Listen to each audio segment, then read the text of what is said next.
a woman will rather talk to another woman going through the same situation in Argentina, right, rather than her best friend here in Spain.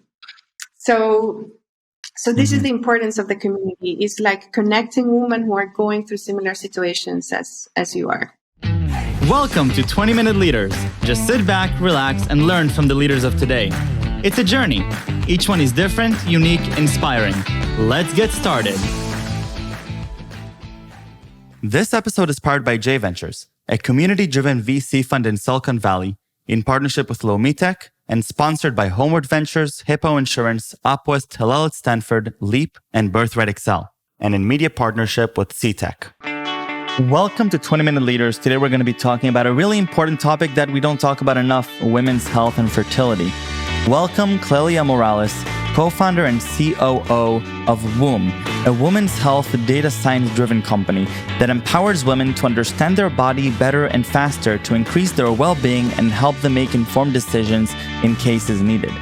She's a digital marketing professional with 15 and more years of experience, focused on how technology improves people's lives and how innovation and a diversified team can transform traditional businesses and create new ones. Welcome, Clelia. Clelia Morales, welcome to 20-Minute Leaders all the way from Spain. How are you doing? I'm doing great. Really happy to be here with you, Michael, and talk about important stuff around women's health. Yeah, we're going to talk about very, very important stuff.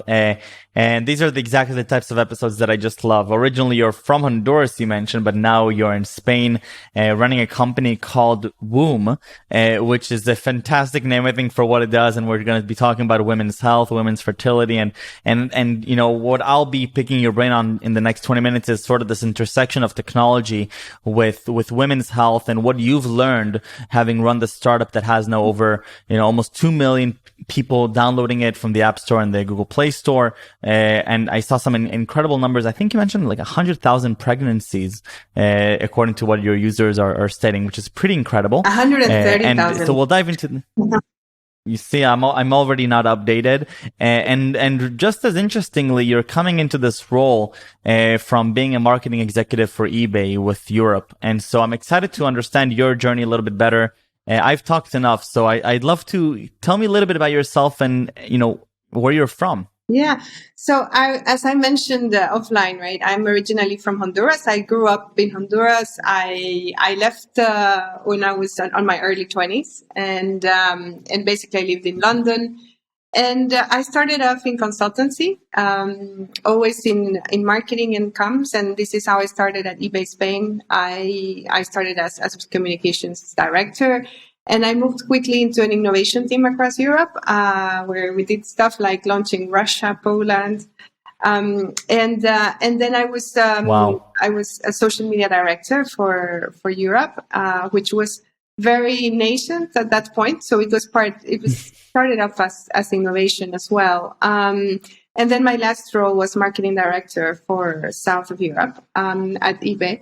And actually, I did like a 360, right? I went through all marketing channels and roles, and it come up with a time like you've got such a great experience, such a great opportunities, career, that it was time to give back, right? And of course, I've been linked to technology all the time, and due to personal experiences, definitely I believed we could do something specifically for around women's health, and it was also the case of my co-founder, Laurence.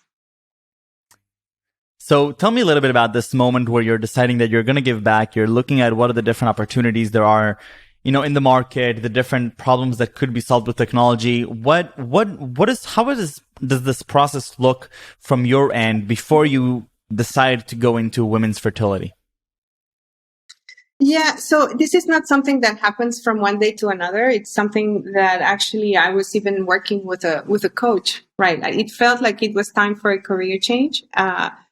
And it's something that I was thinking about for quite some time, right? And yeah, so I did have some struggles, with health, right? And realized how important it is to keep a balance, right, in your world. And I decided to leave eBay because of this, right? And how I could make an impact on women's health. And right. So I touched base with my co-founder, and she was in the same process. We worked together at eBay in 2006. She was at that point director of marketing at Google, and she was going through the same process, right? She was very focused on fertility. It really resonated because I did have some challenges when trying to have kids. And this is why we started with WOOM, and this is why we started in fertility, because it's something that we had in common. Right. Okay. So walk me through the sort of the founding story. You know, you're deciding, okay, so I'm going to be working in fertility. I'm going to be working on women's health. Now what? You know, what is the solution that we need? How do we know what the solution is? Yeah, we knew where we wanted to go, right? We definitely had this vision of making WOOM an international company and a women's health company, right? But we needed to start it somewhere and at some point. So we decided fertility, Spain, right? And it was like, it was very challenging. It was just both of us. We actually started understanding the ecosystems, startup ecosystems, and we actually started with at Google campus, right? And we Wow. present without even a PowerPoint, right? We present it with in a generated call seed rocket. And we won the third place out of 200 startups. So we actually had to do the PowerPoint at that point. So for us, it was critical, right, to be near a strong ecosystem that helped us because it's at the corporate world, you have everything, right? You have all the resources. And in here, we needed to create a company, right? And find engineers and find people from product. And lucky enough, there were some people from our past at eBay, like joined us from a product standpoint, which was fantastic. We found some engineers, and our investors. So that's another thing. We put the first money, right?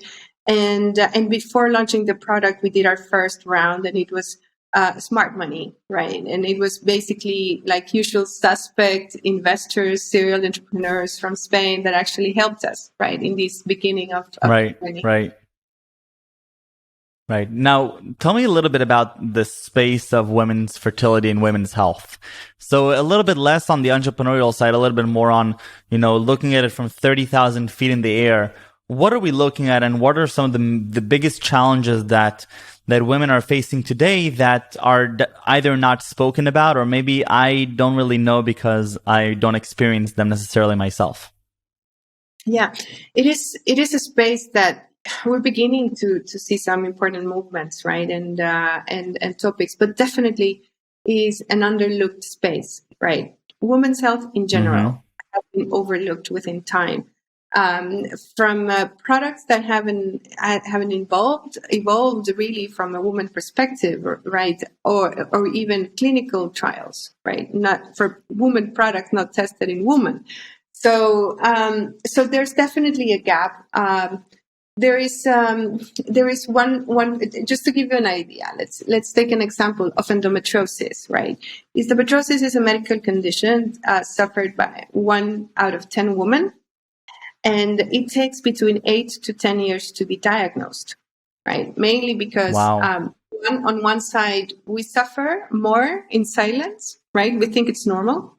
And on the other side, nobody's actually paying attention. Usually you think, hey, this is your period pains, right? So you have to cope. And when you try to have kids, then you realize you've been suffering from a very painful medical condition, which was not normal. And you could have somebody could have done something before. So in case of fertility specifically, it is definitely a taboo, right? When you actually break your leg, you tell the story to everybody. When you can't have kids, you suffer in silence. Right? Nobody talks about it, and it's of course a common situation. I'm sure people that are suffering from infertility, and probably you don't know about. And so basically, we want to bring down the taboos on fertility, much needed from a social standpoint as well, but from a woman's standpoint, it's as I say, it's a big suffering problem. So we wanted to create something that can help women empower, right, understand their body faster, either to conceive naturally or help them take the decision to see a fertility specialist. Usually this decision can take up to 3 years, right, because couples, they just accept, right? They need help. And as soon as they go to the doctor, that the faster they do it, their chances of having a successful pregnancy are higher, right? So this is our mission: help women understand their bodies better to make decisions, right? And see a doctor in case it's needed. Right. That makes a lot of sense. Now, if you're thinking from a product perspective, how do you, what are sort of the big steps that you're taking to remove this taboo? Because, it makes sense why this is something that, many people would want to use, but how do you go ahead and change consumer behavior when it's something so psychological and personal? Yeah, I think it's about putting the right product, right? I mean, consumer behaviors will take time, but if you, in case of WOOM, what we do is we do data science, right? So we gather data that is related to women's cycle, to women lifestyle, some biometrics, and in case of fertility, we also gather male fertility, right? Which is critical. Sometimes it's the problem of the partner, and the woman don't know, right? So with all this data, we provide very intelligent algorithms, our calendars, forecast period, forecast fertile window. But we also have calendars that are able to forecast the menstrual cycle of women with long cycles. These are women that they don't really know when they're going to get their next period, and that means they don't know when they can get pregnant, right? So, and this is thanks to technology and machine learning, right? So we have that on the calendar. On the other side is having a very personalized content. With all the data we have, we provide content depending on the goal of the woman, the profile of the woman, right? And not less important, but it's the core of what we do is the community, right? We have a community of women within the app. It's anonymized because we know, because of the topics, a woman will rather talk to another woman going through the same situation in Argentina, right, rather than her best friend here in Spain. So this is the importance of the community. It's like connecting women who are going through similar situations as you are. Mm-hmm. Okay, that makes a lot of sense. Now, if you're looking at some of the things that you've learned over the last while working on this, what are some things that surprised you about maybe the behavior of the users on the app? Some things that you're looking at them and you're saying, "Wow, this is not something that I would have expected coming into this world."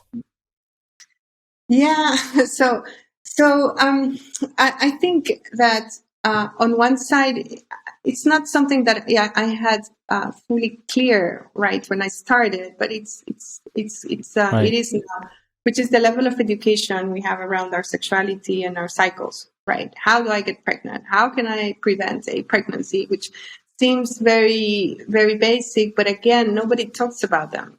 In the recent, I would say, 3 to 4 to 5 years, things are changing.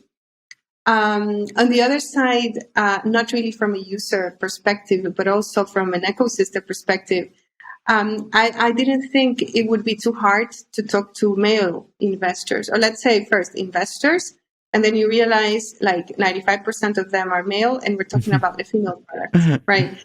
So it's very difficult to talk to an investor about cervical fluid, right? Because they won't get it, right? So that's been a challenge as well, right? That's been a challenge, and things are changing. The market is moving. The femtech market is moving, right? But there's so much to do, not only on the investor side, but also on the product side in women's health.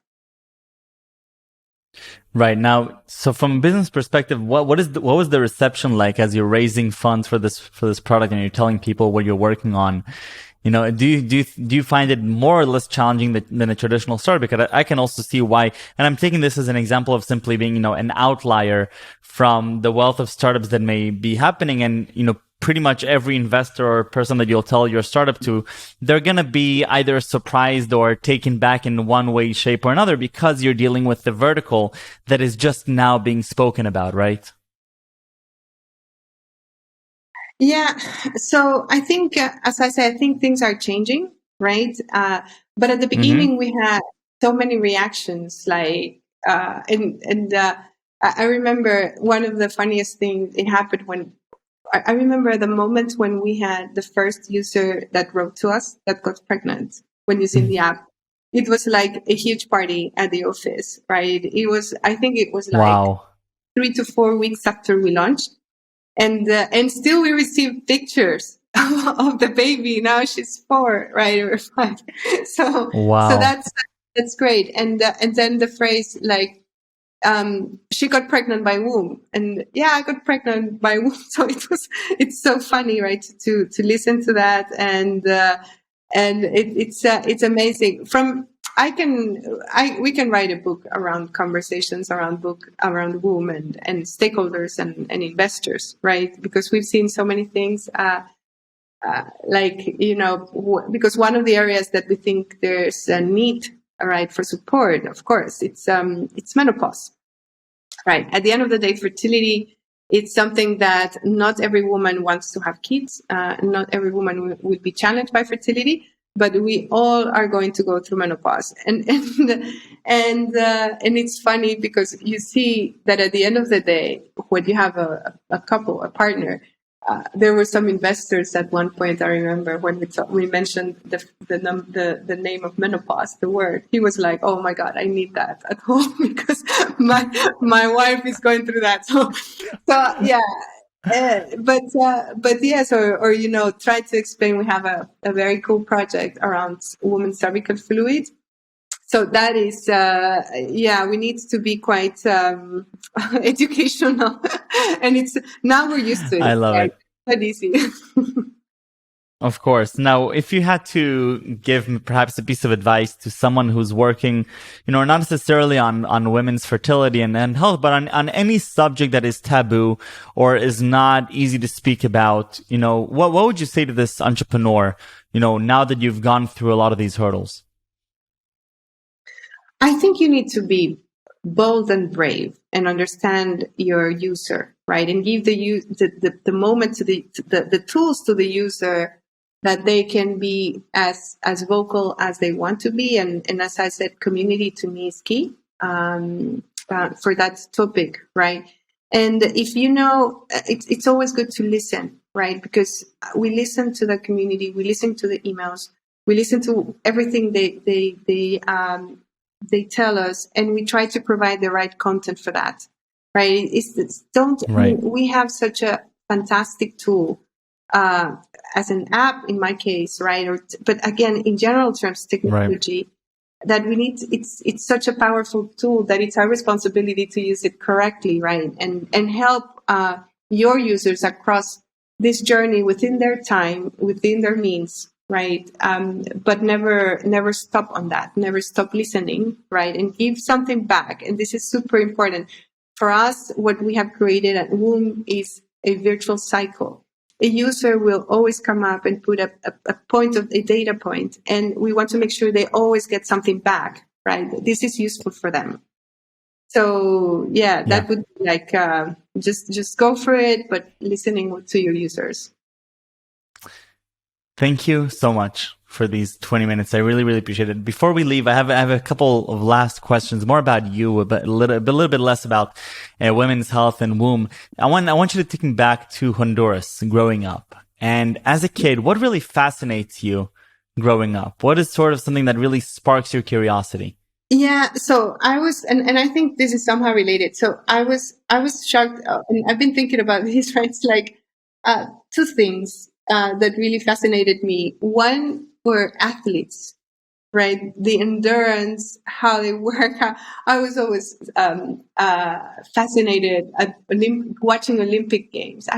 It's amazing, right, to see how athletes perform. And then the other one is when I was more of a teenager, it was like human mind. One of my frustrated careers is being a psychologist, right? So I read a lot about that, and somehow I do love a psychologist now.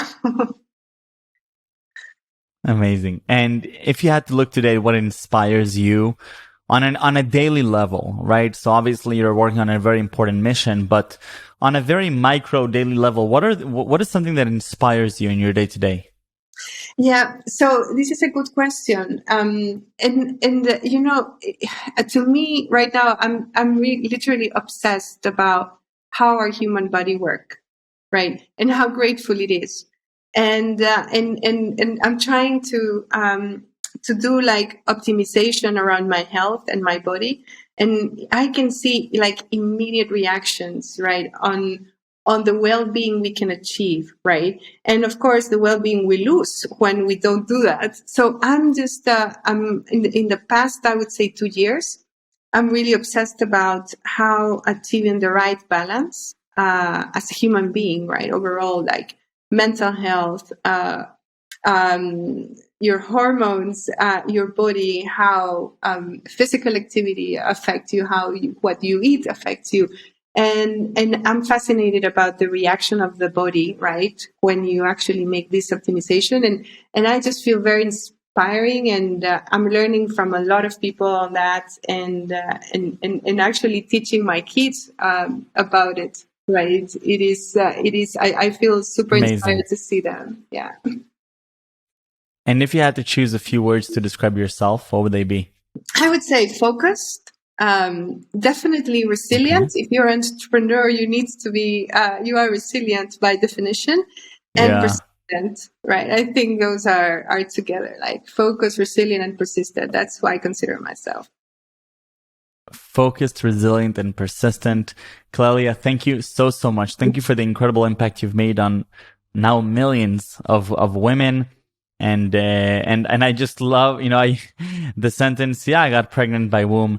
I think that's amazing. And I can only imagine the satisfaction that brings, to your life and to the lives of the employees at WOOM, and knowing that you're literally making an impact on women's lives and helping create new lives. So I think that's incredible. Thank you very, very much, and stay safe and stay healthy. Thanks so much, Michael, for this time. I really appreciate it and enjoyed it. Of course.